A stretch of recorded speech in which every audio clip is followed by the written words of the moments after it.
Hello, I'm Dr. Arifa Casaboy, a practicing internist and a medical editor for Medscape and WebMD. Welcome to our weekly brief on recent medical news and findings.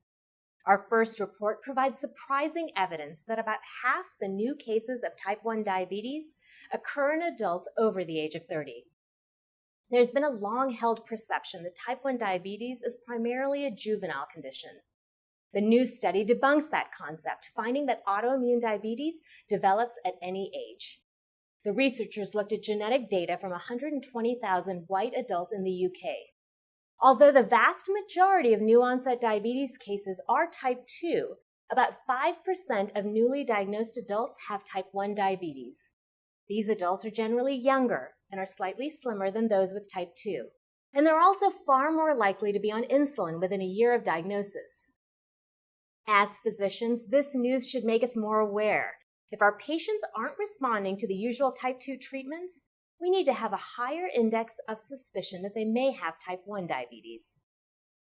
Next, if you have a patient with hepatitis C, it's important to screen them for hepatitis B before you start direct-acting antiviral treatment.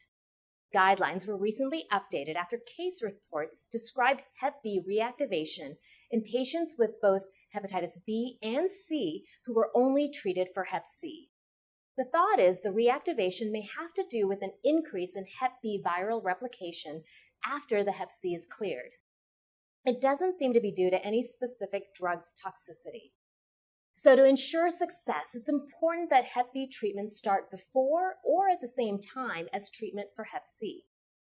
And if your patient doesn't meet criteria for hep B treatment because their viral load is low or undetectable, they'll still need to be followed closely for reactivation, which can be very serious.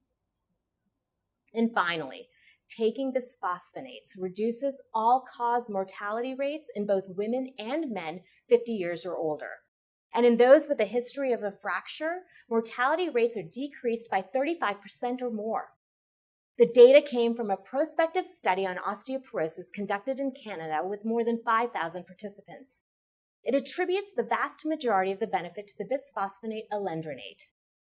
Risedronate had a possible benefit, but it's a newer drug with fewer patients taking it, so we need more data to evaluate it.